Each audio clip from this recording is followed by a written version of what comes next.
The Prime Minister took office in May 2014. The central government schemes, they took some time for discussion. Most of these schemes were rolled out in June 2015. And I'll just give you a few schemes in which I have been associated. Pradhan Mantri Awas Yojana, out of which 4 crore homes have been built for those who are less privileged, those who are members of the economically weaker section, if we may call it that. And another 3 crores more promise was made when the Honorable Prime Minister came back to office for the 3rd term. Now, whom is the title of the house in the name of? It is in the name of the lady of the house. When you build toilets, and I was a Housing and Urban Affairs Minister for 7 years, I can tell you the very fact that you build individual household toilets, or you build community and public toilets, but I'm talking about individual household toilets, it is a very strong boost for the dignity of the girl child. When you talk about cooking medium, I was just telling Madam, the President of the Mahila Morcha, that in 2014, when the Prime Minister assumed office, we had 14 crore gas cylinders in the country. 14 crore, not cylinders, 14 crore connections. From 2014 to January of 2026, the number has gone up from 14 crores to 33 crores, 33 lakhs. Now, if you do a simple calculation that one connection is for one household, and each household has 4 members, then you multiply 33.33 crores with 4 and you come to the entire population. And I can say with reasonable certainty that we have done saturation on gas cylinders. Today, everybody in the country, I am now working on a plan so that anybody can get a gas cylinder within 24 hours. Already 75% of our homes are getting it. Why is the gas cylinder important? Because again, the lady of the house.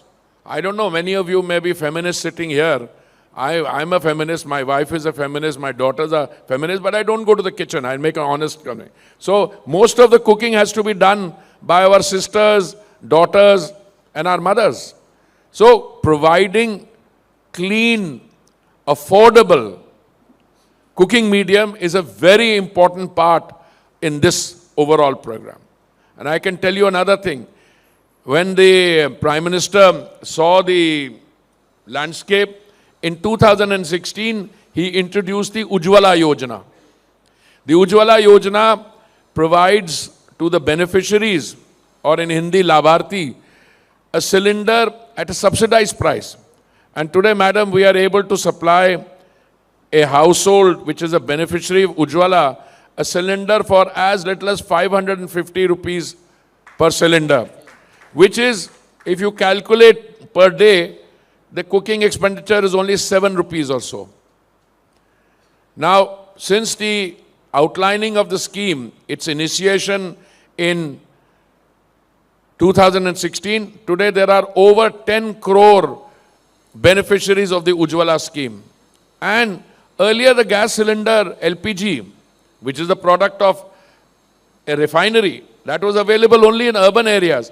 Today I am very happy to inform you that 80% of the beneficiaries of the Ujjwala scheme are in rural areas. Madam was asking me about the penetration of Ujjwala in Tamil Nadu. I have some statistics. If you permit, I will share those with you.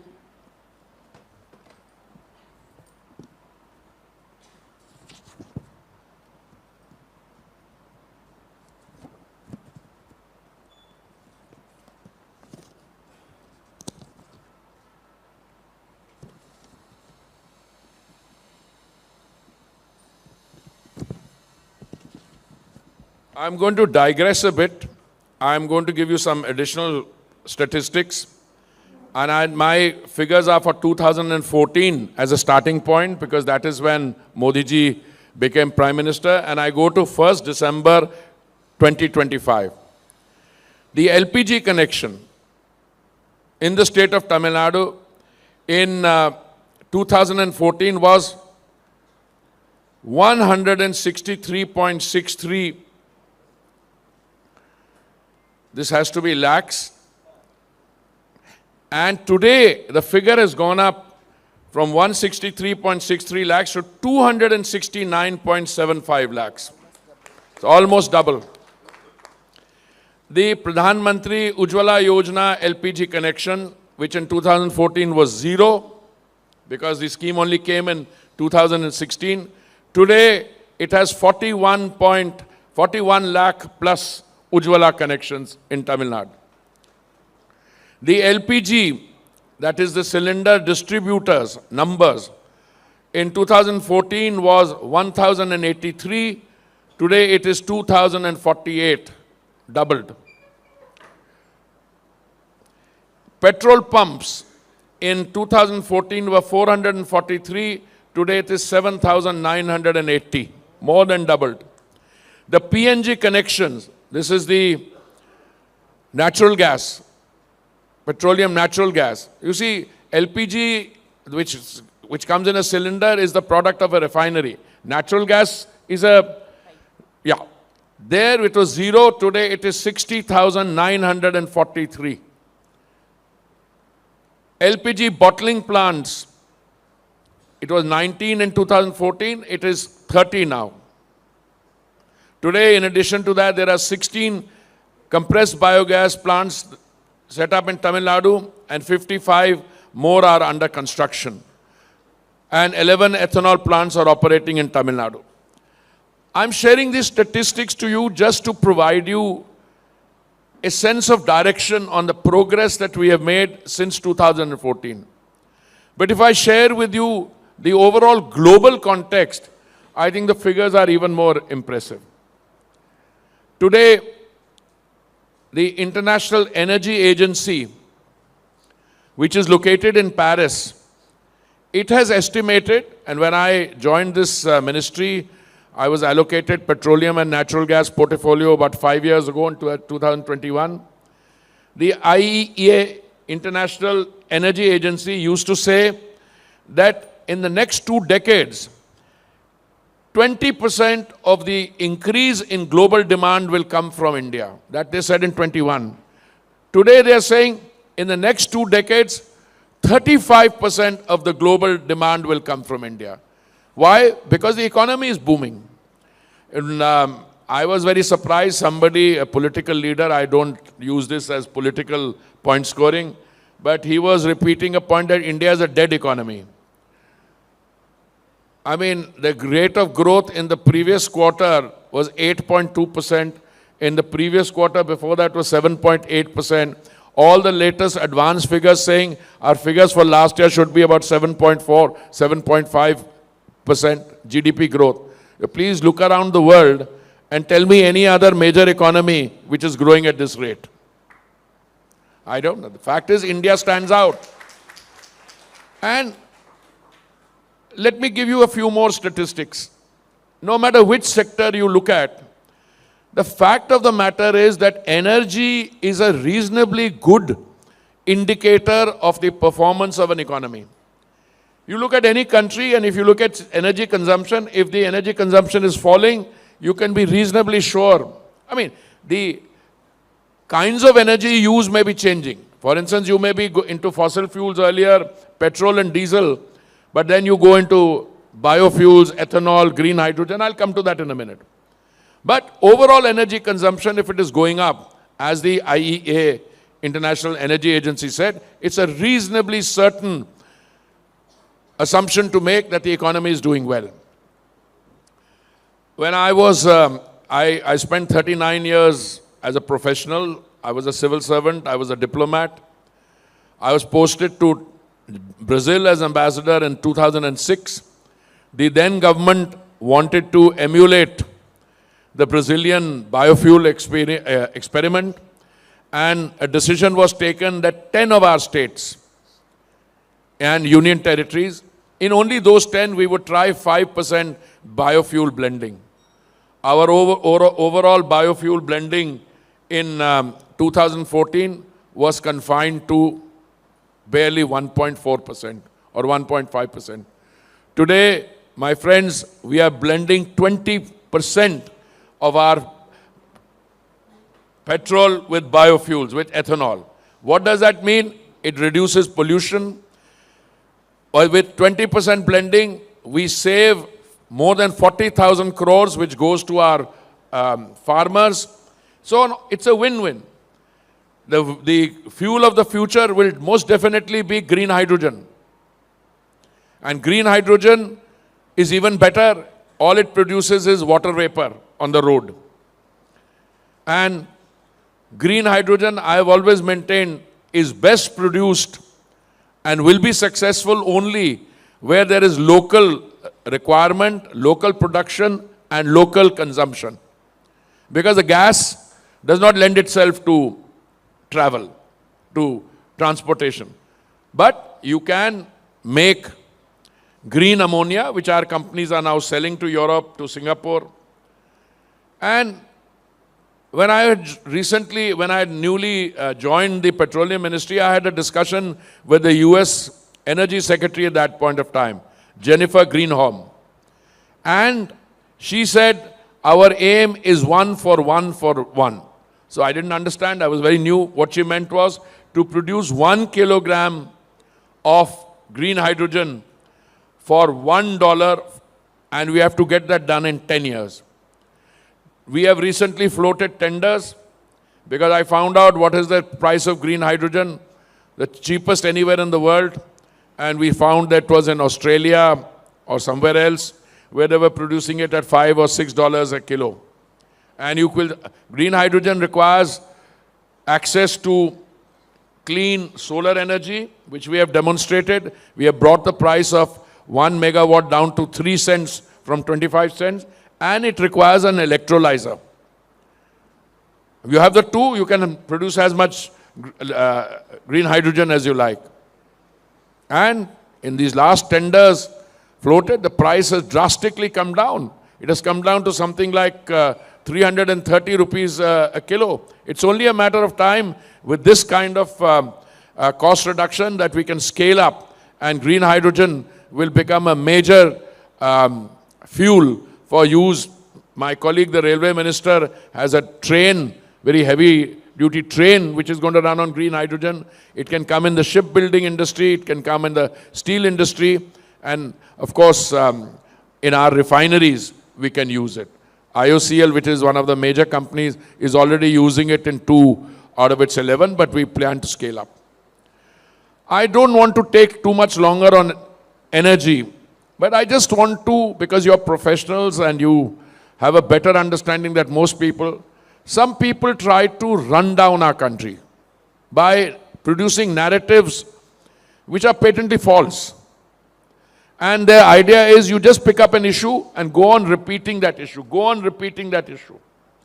And then some people, because the fact of the matter is, and I hope you don't mind, there will be many journalists here also, not many people read newspapers, which is a pity. But somebody like me has grown up, unless I read a newspaper physically and have printer's ink on my fingers, I don't have the same thing. Also television, many channels, but you go to anybody's house, the television channel is on, but the sound is off. A lot of influence is caught by YouTubers, by social media.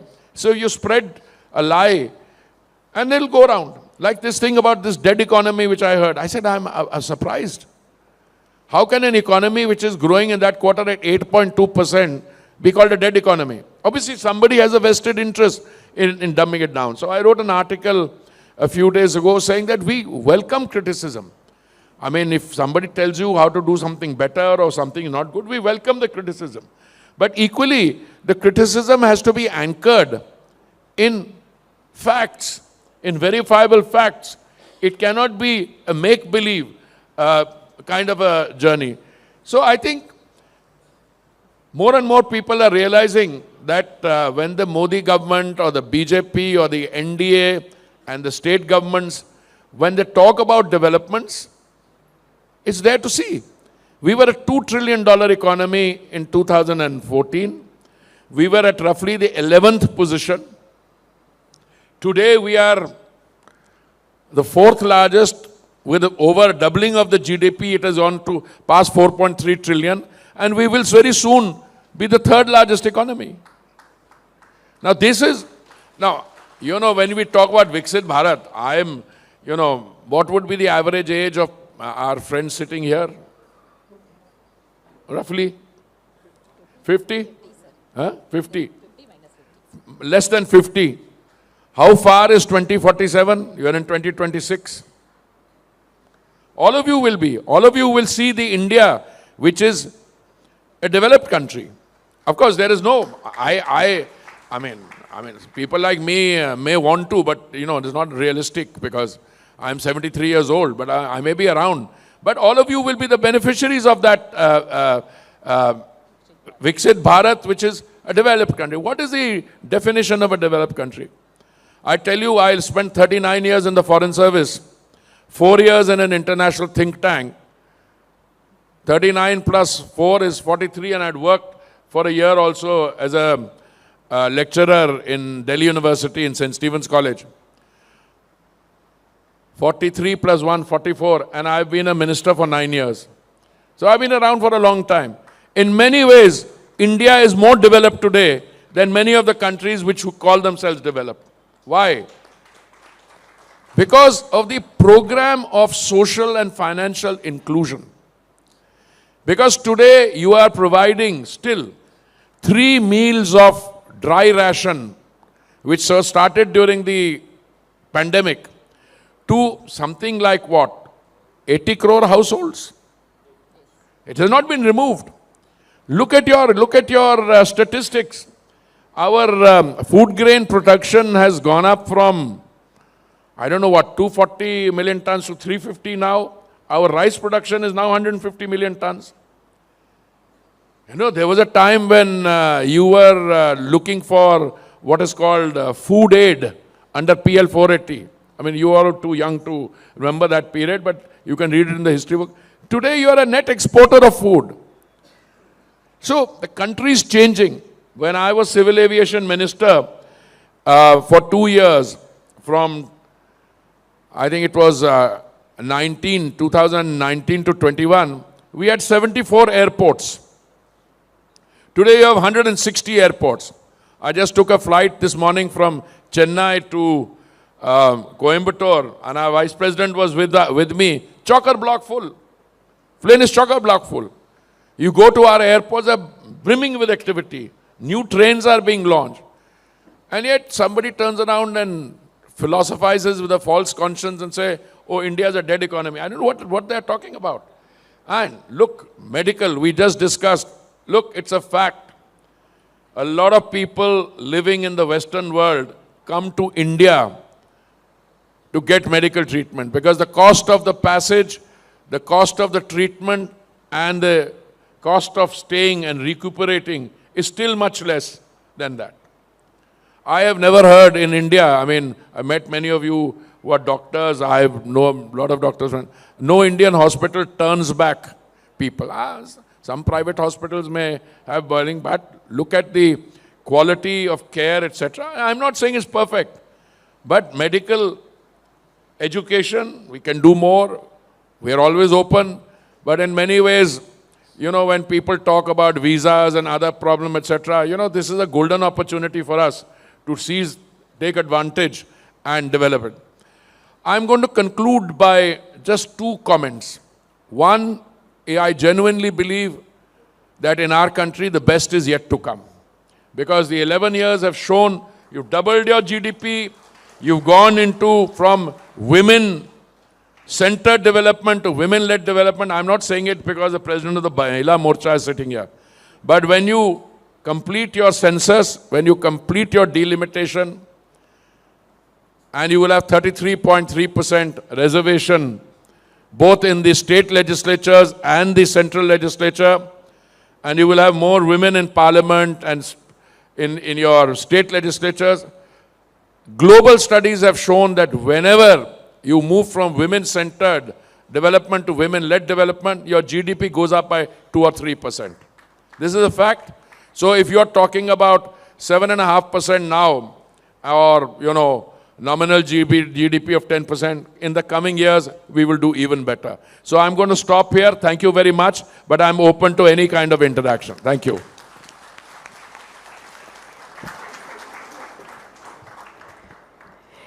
Thank you, sir. Thank you for sharing lots of data, statistics on how our Prime Minister-led government is taking our country forward in terms of every independent sector, starting from how today women or a household can get a gas connection within 24 hours, to the point that we are moving from women-centered governance to women-led governance. So, during the registration for this program, we had also given a window where our registries can register their questions to you.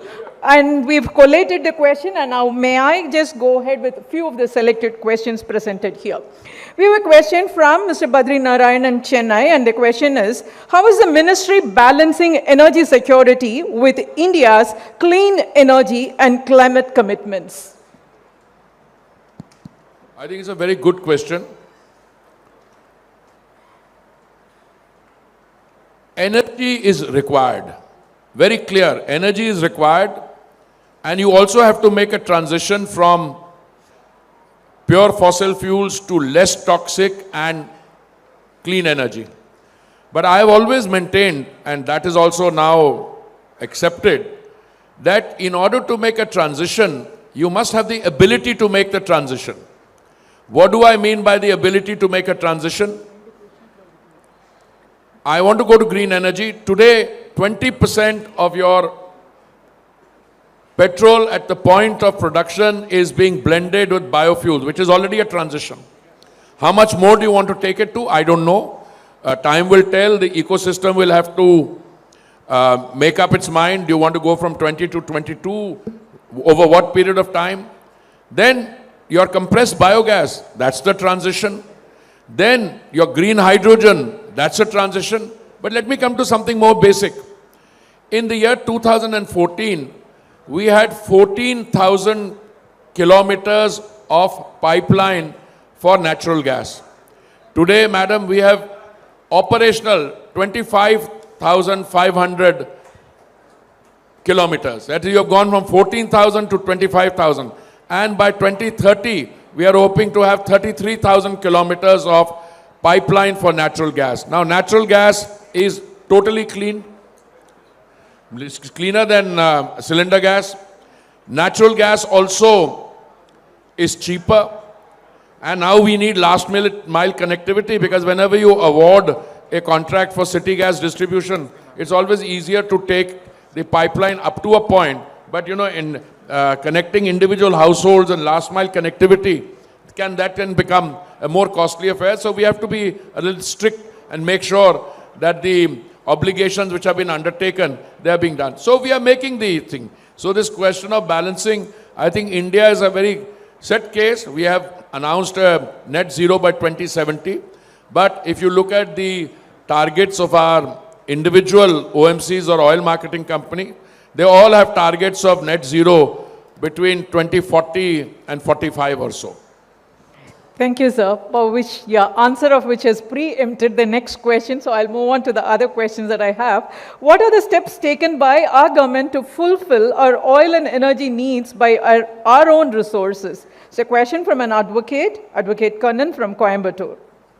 You see, it's a very good question that you should try and fill or meet your requirements from your own resources.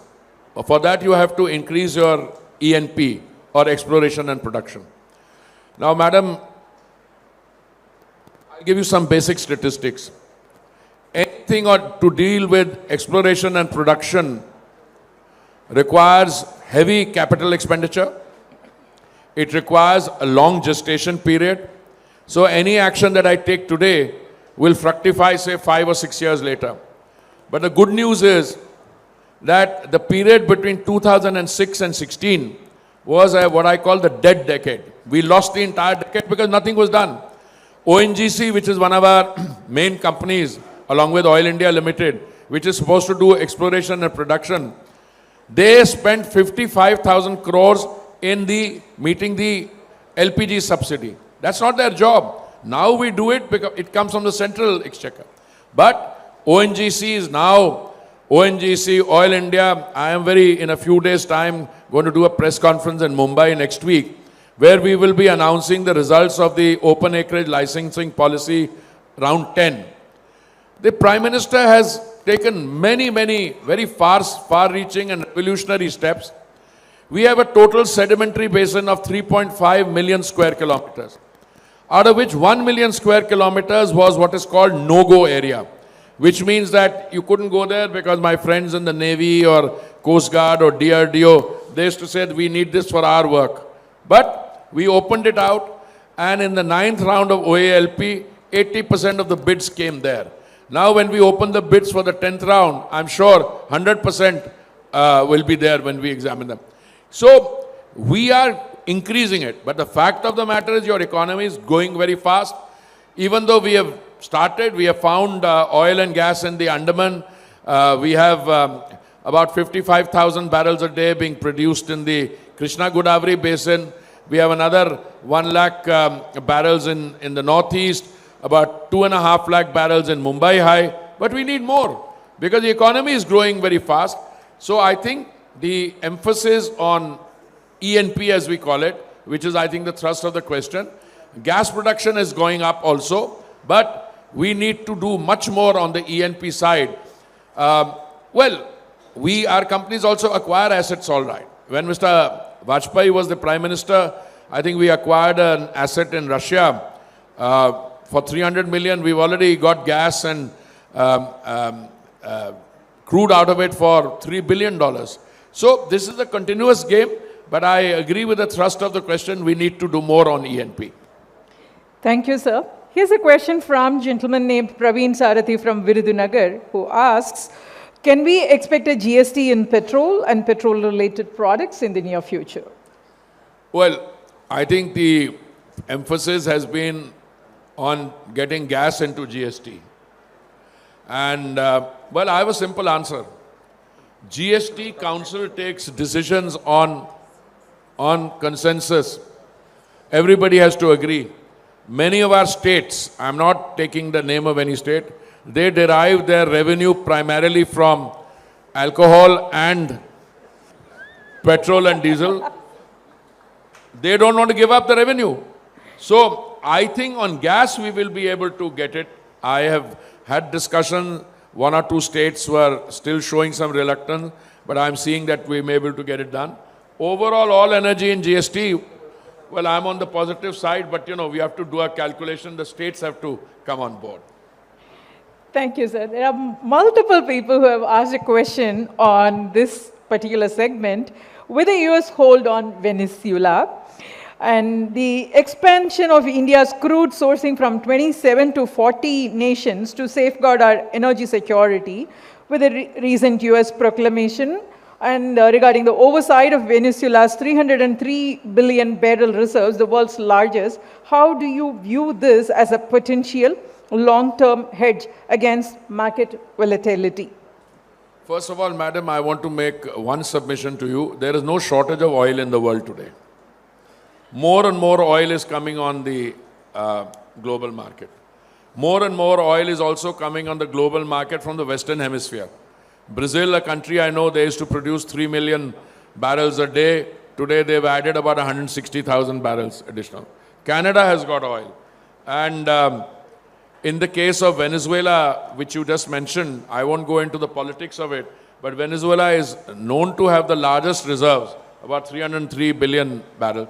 But that infrastructure is not producing very much. So if you had seen latest development, there's talk about investing there and etc. But apart from that, there is enough oil available all over the world. So we used to import, as you mentioned, madam, from 27 countries. Now we're importing from 40 countries. And the price of oil, which I used to have a running discussion with the chairman of IOCL earlier, He used to say it'll go to 80, 90. I said, no, I think it'll come down. Today the price of oil is 60. And if you look at the predictions of Wood Mackenzie, which is in that business, or you look at the predictions of another firm, they're all talking about oil in 2026, price coming down to $50 a barrel, even from lower than what it is now. Thank you, sir. We'll open it for the audience. We'll take 2 questions from the audience. Can I speak, sir? I'm a doctor practicing for 62 years. I'm 82 years young. Lots of doctors, Abdul Kalam gave me the Padma Shri. Lots of doctors go to Russia, Ukraine, Georgia, Russia, because 10,000 doctors migrate for medical education and come back here. Why can't we allow more medical colleges like engineering colleges? Our children need not suffer because there is a impediment. They want a speed money. I totally agree with you. Totally agree. In fact, when the Russia-Ukraine military conflict took place, the Prime Minister designated 4 of his ministers to go to different countries to help the repatriation of Indian students who were studying there. So I was sent to Hungary, and I helped repatriate the Indian students who were in Ukraine. They crossed into the Hungarian border. So something like 28,000. But I think we've learned that lesson. So you will see increase in the number of medical college seats, increase in that, because today we are in the happy situation. You have the resources to set up more medical colleges. You have the patients in India who need that medical attention.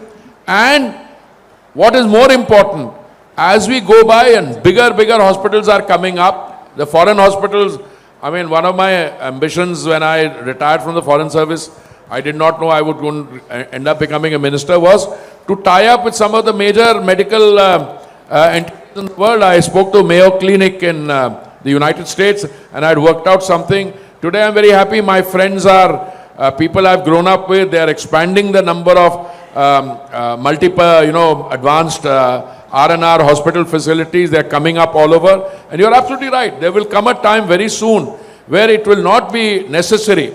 The reason our youngsters had to go to Ukraine or to other countries to study was because it was impossible to get into medical college here.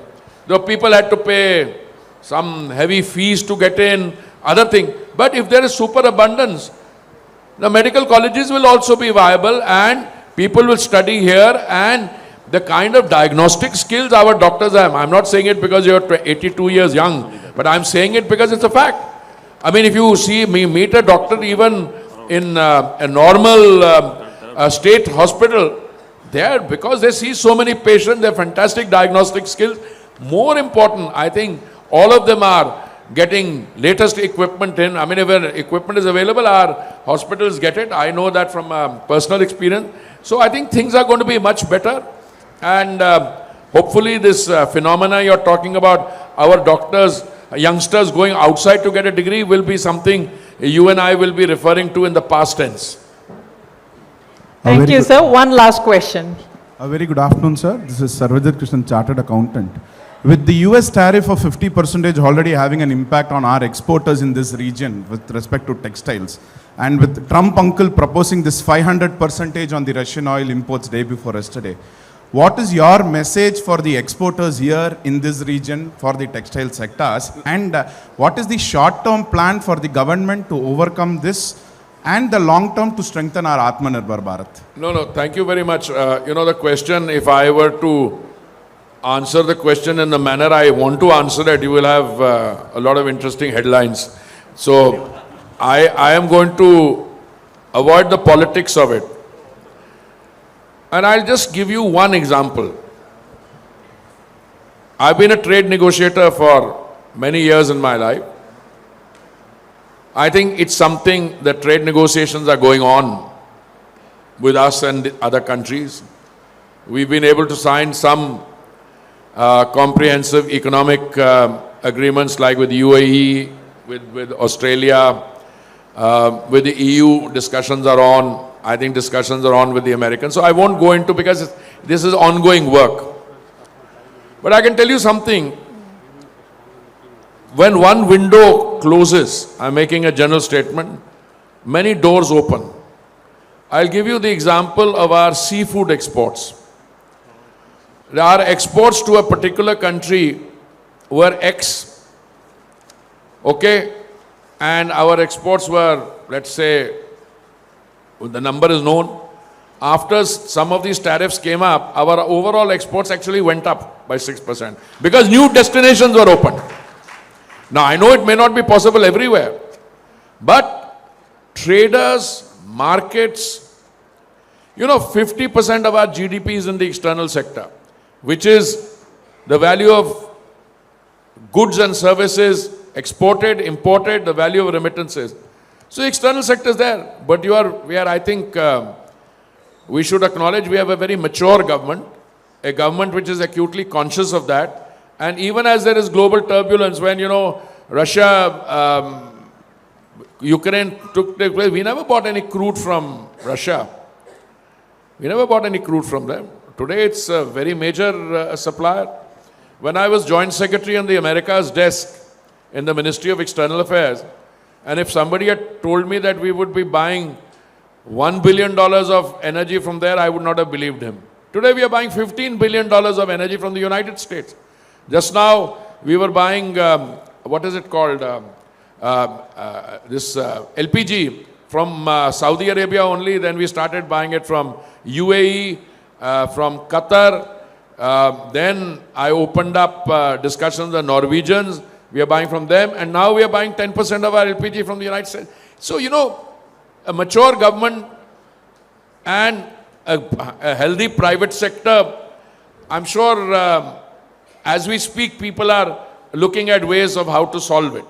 And I think, as far as I'm concerned, energy is important because 29% of the seaborne trade is on energy.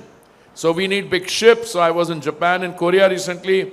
We are talking about expanding our shipyards, and those large ships will not only carry crude but also other commodities. So I think picture is overall very positive. Don't go by the odd headline here or there. I know some sector, but the government is looking at how to mitigate and how to rectify the situation there.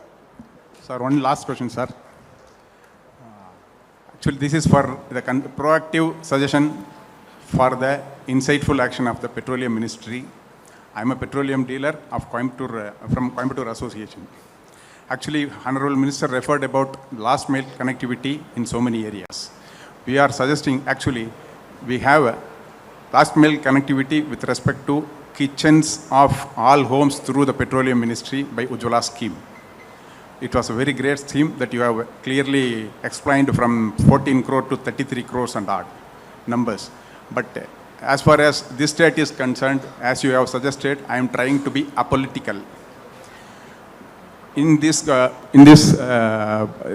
particular state, all schemes of union government is not reaching the exact beneficiaries with the credibility to the union government. In the meanwhile, some persons are sticking their stickers.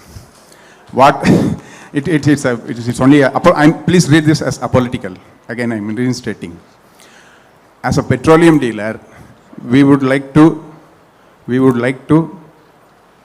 present from all OMCs.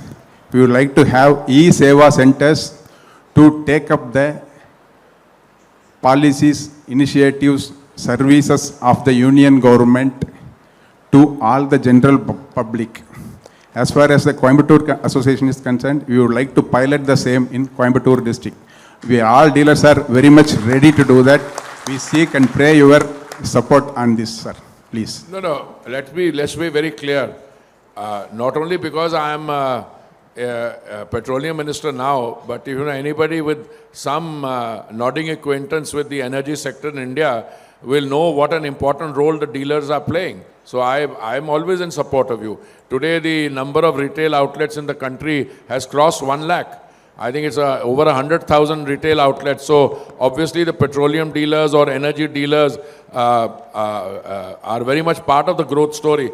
No, whatever suggestions you have, you're welcome. I mean, we meet separately. You are in touch with our ministry. You are in touch with our oil companies whose products you sell. So I'd be very happy to look at that. The other point is whether the central government schemes reach down to the ground level in some states. That's a larger discussion. I'll tell you, that's a larger discussion. Yesterday, I had a very encouraging industry meeting. I've also put it on social media, where some of the very successful industrialists of Tamil Nadu were telling me that they have a difficulty on accessing some of the basic raw material. Now, some of that basic raw material is basically the product of large petrochemical plants and refineries. And since you don't have any petchem, so I can understand some state governments have this thing. So when I was asked a question, opener saying here, I said, I am willing. You have to tell your state government. Because in a federal structure, the division of responsibility is such that the state government also has to take. So they said, we will. I said, meanwhile, we can find other solutions on, doing something in an existing refinery of CPCL. They mentioned either in Chennai or Nagapatnam. I said, we'll do that. So any of your suggestions you have, we are very happy to look at. Thank you very much. இந்த பண்டிகை நாட்களை முன்னிட்டு villa மனைகளை முன்பதிவு செய்து stamp டியூட்டியில் 50% வரை தள்ளுபடி பெறுங்கள். Premium villa plots across Tamil Nadu from 4.5 lakhs to 3 crores. One layer G Square. For details call 8939750009.